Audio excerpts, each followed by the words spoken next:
Bienvenidos una vez más a El Comentario, un programa realizado por Agustín Sancho Cubero. Este programa está disponible en YouTube y en las principales plataformas de podcasts. No te olvides de suscribirte, es gratis. A continuación empezamos el programa. Iniciamos nuestro análisis de hoy. Tenemos un texto sobre Hacienda, la vigilancia de las retiradas de efectivo en España y, los distintos umbrales que hay que tener en cuenta. Pues si te parece, vamos directos al grano. A ver, ¿cómo podríamos pulir un poco la presentación de esta información, que es importante? Perfecto. Hay un primer punto que la verdad me llamó la atención enseguida. Tiene que ver con la estructura, cómo se presentan los diferentes límites. ¿Lo vemos? Sí, claro. Entremos en eso. Yo creo que el texto podría ganar mucho si distinguiera mejor y además antes lo que son los límites de seguridad, los del banco, y por otro lado los umbrales que ya sí activan cosas en Hacienda, notificaciones o, posibles investigaciones. El problema principal, tal como está ahora, es que se mezclan varios tipos de límites. A ver, está el de seguridad del banco, que suele ser 600 euros por defecto. Luego el umbral de 1.000 euros que obliga al banco a notificar a Hacienda. Ajá. Después, los 3.000 euros, que es cuando Hacienda ya, puede empezar a investigar más a fondo. E incluso se mete el límite de 100.000 euros para llevar efectivo encima por la calle. Claro. Y todas estas cifras aparecen ahí, pero sin explicar bien qué es cada una desde el principio. Esto, genera bastante confusión, la verdad. El lector no sabe si hablamos de un tope del banco, de un aviso a Hacienda o de que le van a inspeccionar seguro. Entiendo. Y además se insiste con frases un poco, imperativas, como «no saques este dinero para los 1.000 o 3.000 euros». Sugiere como una prohibición o un peligro que choca de frente con lo que dice al principio, que Hacienda en sí no te limita cuánto sacar. Claro, esa es la contradicción. Exacto. Esa ambigüedad es el principal problema aquí. El lector acaba pensando, entonces, ¿puedo sacar 1.500 o no? ¿El problema es con mi banco o me va a caer Hacienda encima? Entiendo perfectamente. Y esa mezcla de conceptos, sobre todo en un tema fiscal, que ya de por sí impone un poco, pues puede generar bastante incertidumbre. O hasta ansiedad innecesaria, ¿no? No sabes si es una regla del banco que igual puedes cambiar o algo fiscal más serio. Justo. Y esa incertidumbre, le quita efectividad al texto. El objetivo es informar, no confundir. Así que la sugerencia clara es reorganizar la información. Hacerlo de forma mucho más segmentada, más clara, desde el principio. ¿Vale? Una opción sería usar subtítulos, bien claros, o frases introductorias para cada cosa. Por ejemplo, límites operativos de tu cajero y cómo cambiarlos. ¿Cuándo notifica tu banco Hacienda? Umbral de 1.000 euros. Cantidades que pueden activar comprobaciones fiscales a partir de 3.000 euros. Y, límite legal para llevar efectivo encima. Eso ayudaría mucho a separar. Desde luego. Y también sería clave decir muy claro en el primer párrafo ya que Hacienda no pone un límite a cuánto sacas de tu dinero. Lo que hay son requisitos de información para los bancos y que a partir de ciertas sumas, la agencia tributaria puede comprobar para asegurar la transparencia y luchar contra el fraude. Diferenciar bien, operativa del banco por un lado, seguridad que el cliente puede cambiar y supervisión fiscal por otro, información, posible inspección. Y podemos poner ejemplos concretos de cómo cambiaría el lenguaje. A ver. En vez de un titular o frase tipo «no saques este dinero del cajero» al hablar de los 1.000 euros, se podría decir algo más preciso, más informativo, como «retiradas desde 1.000 euros». ¿Qué significa la notificación del Banco Hacienda? Ahí queda claro que es una notificación, no una prohibición. Ya, mucho más neutro. Exacto.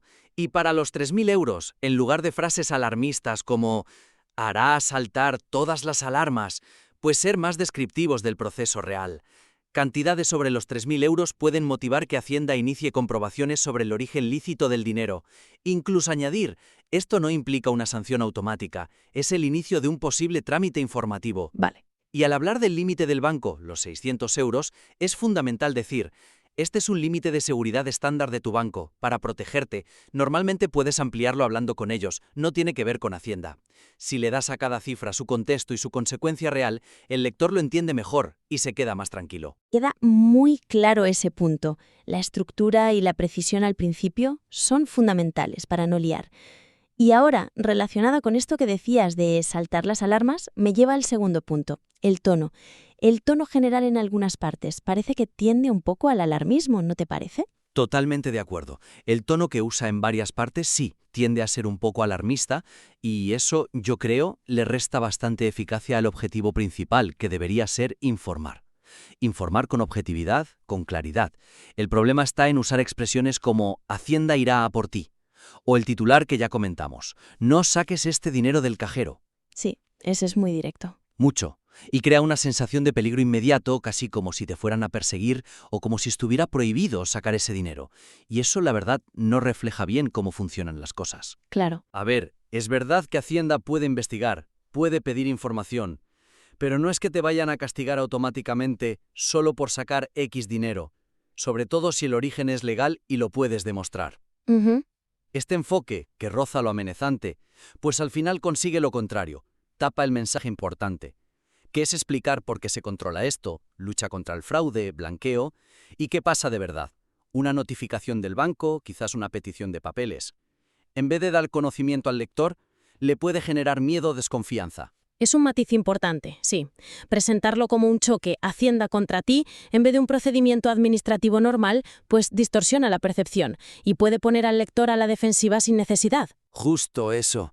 Por eso, la sugerencia es usar un tono mucho más neutro, más informativo, más objetivo, de forma consistente. El foco debería cambiar. En vez de dramatizar las posibles consecuencias malas que no son seguras, explicar claro y tranquilo cómo es el proceso administrativo y por qué Hacienda vigila estas cosas. Entiendo. Se trata de presentar los umbrales, los 1.000 euros, los 3.000 euros, no como líneas rojas peligrosas, sino como puntos que activan procedimientos normales de transparencia, que están ahí para proteger el sistema fiscal de todos. El objetivo final debería ser que el ciudadano entienda cómo funciona, qué derechos y obligaciones tiene y por qué se hace esto, no asustarle. Fomentar que entienda, no que tema. Y podemos ver ejemplos prácticos para ajustar ese tono. Vale. La frase Hacienda irá a por ti, pues se podría cambiar por algo más preciso y menos personal. Como, si retiras más de 3.000 euros, Hacienda podría iniciar un procedimiento para pedir más información sobre el origen del dinero y verificar la operación. Es más largo, vale, pero es mucho más exacto y menos agresivo. Sí, la diferencia es grande. Los titulares también. Reformularlos para que describan, no para que ordenen o asusten. Por ejemplo, entender los avisos a Hacienda al sacar efectivo o quizás así funcionan los controles fiscales sobre retiradas de efectivo. Algo que informe, no que avise de un peligro que igual no existe. Más útil, desde luego. Y cuando se hable de presentar un justificante, es clave explicar que eso es un paso normal, previsto en el procedimiento si se comprueba una operación grande, aunque sea legal. No es una acusación, es pedir colaboración para aclarar la operación, algo a lo que el contribuyente tiene derecho y, bueno, también obligación. Es facilitar la transparencia, no defenderse de un ataque. Cambiar así el tono cambia totalmente cómo se recibe el mensaje. Sí, la diferencia es notable. Un tono más sereno o más explicativo seguro que da más confianza en la información. Y esto me lleva al tercer y último punto que quería comentar, la exhaustividad. El contexto. Se explica bien la parte de Hacienda, pero quizá falta un poco la visión del ciudadano, ¿no? Es una observación muy buena, sí. El texto ganaría bastante si añadiera más contexto, sobre las razones legítimas, normales, para hacer operaciones con bastante efectivo. Y también si detallara un poco más qué implica en la práctica eso de conseguir un justificante. El artículo, como dice, se centra mucho en vigilar y luchar contra el fraude. Y eso está bien, es necesario. Pero apenas menciona o directamente se olvida de situaciones súper comunes y totalmente legales en las que la gente, familias, pequeños negocios necesitan manejar 3.000, 5.000 euros o más en efectivo. Claro, como comprar un coche de segunda mano. Exacto. La compraventa de un coche de segunda mano entre particulares, que ahí el efectivo todavía se usa, o pagar anticipos de una reforma en casa, o las necesidades de liquidez de algunos autónomos o tiendecitas que aún mueven bastante efectivo, ¿no? Hostelería, mercadillos. Sí, es verdad. Al no dar visibilidad a estos casos legales, el texto puede dar la idea, sin querer, de que cualquier movimiento grande de efectivo ya es sospechoso o problemático. Ajá. Y además, lo del justificante se queda muy por encima. No dice qué tipo de papeles suele aceptar Hacienda. Una factura normal, un contrato privado vale, extractos del banco. Tampoco habla de las molestias, los trámites, las complicaciones que puede tener el ciudadano para reunir esos papeles, aunque la operación sea limpia y legal. Entiendo. Y por último, la mención es un poco suelta sobre los billetes de 500 euros. Falta contexto. Porque se vigilan más, habría que explicar un poco que circulan menos en el día a día o su conexión histórica, a veces injusta, con la economía sumergida. Entiendo. Dar esos ejemplos concretos de uso legal del efectivo y explicar mejor qué es justificar una operación le daría al texto una utilidad mucho más práctica, más realista para el lector normal, que igual se ve en una de esas situaciones. Exactamente. Para darle esa profundidad y utilidad práctica, la sugerencia es meter varias cosas. Primero, ejemplos concretos de esas situaciones legales que requieren sacar bastante efectivo. Vale. Segundo, explicar por qué, para la administración, estas operaciones se miran más, no porque sean ilegales, sino porque el efectivo es difícil de rastrear, a diferencia de una transferencia, y históricamente se ha usado para blanquear o evadir impuestos.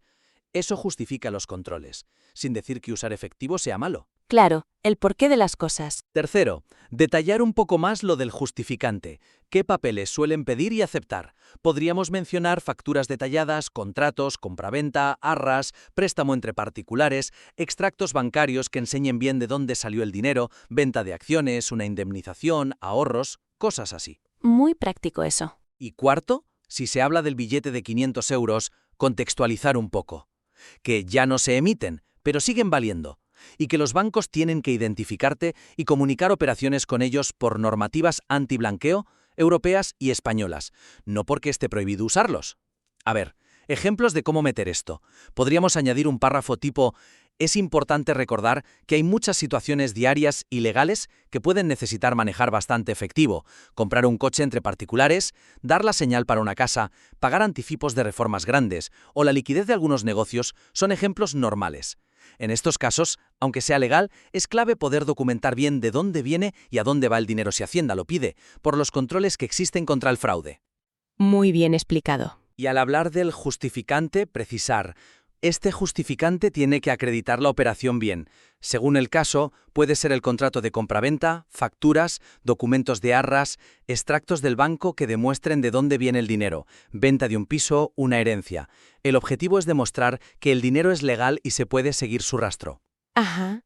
¿Y si se toca el billete de 500 euros? Aunque ya no se fabriquen, los billetes de 500 euros son legales, pero los bancos sí tienen obligación de identificarte y comunicar operaciones con ellos, por la normativa antiblanqueo. Esto es porque circulan poco en tiendas y se usaron históricamente para mover grandes cantidades de dinero no siempre declarado. Añadir estas capas de contexto y detalle práctico convierte el texto de un aviso a una guía útil de verdad para el ciudadano. Fantástico. Creo que con esos añadidos el texto ganaría muchísimo en profundidad y utilidad real. Resolvería dudas prácticas y pondría las normas en su contexto mucho mejor. Muy bien, pues resumiendo un poco, hemos visto 3 áreas clave para mejorar este texto sobre Hacienda y el efectivo. Primero, la estructura. Necesita más claridad desde el principio, separar bien los límites del banco de los umbrales de Hacienda. Exacto. Segundo, el tono. Hay que buscar uno más neutral, objetivo, informativo. Evitar ese alarmismo que puede confundir o asustar sin motivo. Fundamental. Y tercero, el contexto. Enriquece mucho añadir por qué la gente usa efectivo legalmente en cantidades altas y explicar de forma práctica qué significa justificarlo si te lo piden. Eso es. Las ideas concretas que hemos ido comentando incluyen reorganizar la información con títulos claros, cambiar el lenguaje imperativo o de amenaza por uno que describa los procesos reales y meter ejemplos de situaciones válidas y de los papeles que suelen pedir para justificar esas operaciones. La idea es informar y dar herramientas al lector, no asustarlo. Totalmente de acuerdo. Confiamos en que estas reflexiones le sirvan al autor. Le animamos a darle una vuelta a estos puntos y si decide hacer cambios basándose en lo que hemos hablado hoy, pues estaremos encantados de volver a echarle un vistazo al material revisado más adelante y ver cómo ha quedado. Hasta aquí esta edición del programa del comentario, un programa realizado por Agustín Sancho Cubero. Este programa está disponible en YouTube y en las principales plataformas de podcasts. Hasta la próxima edición del programa. Muchas gracias. Dirección y realización Agustín Sancho Cubero.